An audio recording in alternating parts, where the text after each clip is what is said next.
তো গাইস দেখতেই পাচ্ছ ভাইরাল জামাই এই কালো বস্তাতেই বলেছিল যে জামাই লাগবে তো জামাই, কিন্তু ওরে কেউ নেয় নাই। মাঝখান দিয়ে বেচারা শ্বশুর বাড়ির ওখান থেকে ত্যায্য জামাই হয়ে গেছে। আর বউয়ের কাছে দিন রাত ঠেঙা খায়, এটা তো ফ্রি। আর শ্বশুর বাড়ি তো যেতে পারে না, এটা হচ্ছে বোনাস।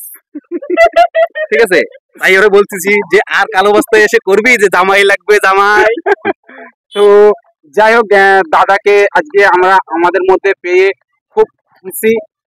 দাদা যে এসে আমরা দাদাকে অতটা চিনতে পারিনি, দাদা আমাদের হয়তো চিনতে পেরেছে। দাদা যেখানে বসছিল আমাদের দেখে দাদা উঠে এসেছে। তো দাদাকে জানাবো আমাদের এমডি হযরত চ্যানেলের পক্ষ থেকে অসংখ্য ধন্যবাদ, বুক ভরা ভালোবাসা। আরে মেন কথা হচ্ছে কি জানো, চিনবে কি করে?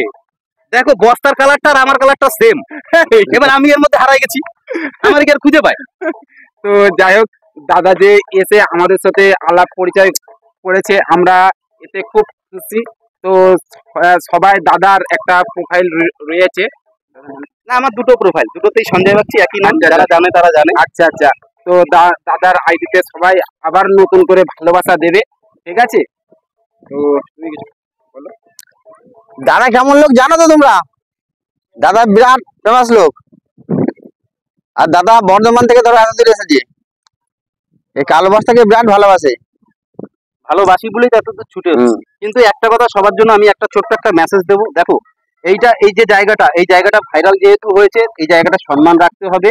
তাই তোমরা ভালোভাবে যারা আসবে একদম মানে ভদ্রভাবে ভিডিও বানাও, কারণ এই জায়গাটা যখন ভাইরাল হওয়ার পরে কিছু মানুষের রুজি রুটি কিন্তু এইখানটা হচ্ছে, তোমরা দেখতে পাচ্ছ। আমি একটুখানি ঘোরা, চার পাঁচটা দোকান, এটা কিন্তু এদের রুজি রুটি, তাই না?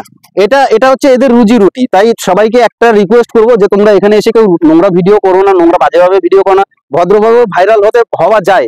আর তার নিদর্শন কিন্তু ফেসবুকে অনেক আমার বোনেরা আছে, দাদারা আছে, যারা ভদ্রভাবে ভিডিও করে ভাইরাল হয়েছে। তোমরা ভদ্রভাবে কাজ করো, ভদ্রভাবে থাকলে সবাই ভালো বলবে। রে বাবা, কেন লোকের গালির পাত্র হচ্ছে? তোমরা একটা খারাপ ভিডিও করবে, তোমাকে মানুষ কিন্তু খারাপ নজরেই দেখবে, তোমাকে ভালো নজরে দেখবে না। বা তোমার ছেলে মেয়েকেও ভালো নজরে দেখবে না। হয়তো তুমি 2 টাকা বেশি ইনকাম করছো, কিন্তু তোমার ছেলে মেয়েরা যখন বা ঘর থেকে বাইরে বেরোবে, ঠাটবাট দিয়ে বেরোবে, তখন লোকে কি বলবে? লোকে বলবে যে তোর মা তো এই করে করেছে, তোর বাবা তো এই করে করেছে। তা তোমার ছেলে মেয়ের মাথাটা কোথায় যাবে?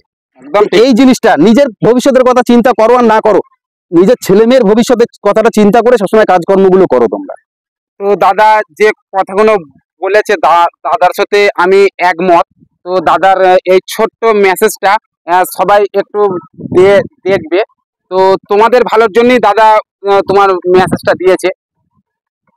একদম অসংখ্য ধন্যবাদ, থ্যাংক ইউ।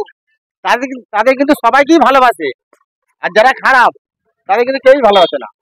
তাই সবাই ভালো হয় ভালো। একটা মানুষ যে ফালতু কথা কাউকে বললে সে কতটা কষ্ট।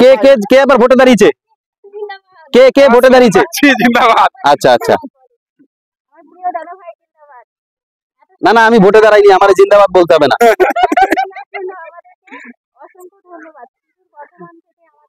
তো আমাদের চ্যানেলের নাম তো তোমরা সবাই জানো, এমডি হযরত। তো চ্যানেলটার নাম দাদা একবার সবাইকে একদম তোমার বলবে। এমডি হযরতের যে পেজটা, একটা ভিডিওতে ভাইরালও হয়েছে, আবার ত্যায্যও হয়েছে। ঠিক আছে, সেটা আর বলবো না, ওটা ও ছেড়েই দেবে, আমি যেটা বলে দিয়ে। দাদা কিন্তু এটা ভালোবেসে বলেছে, ঠিক আছে, কেউ মাইন্ড করবে না। তো চলো, আবার দেখা হবে পরে। বাই, যাবো।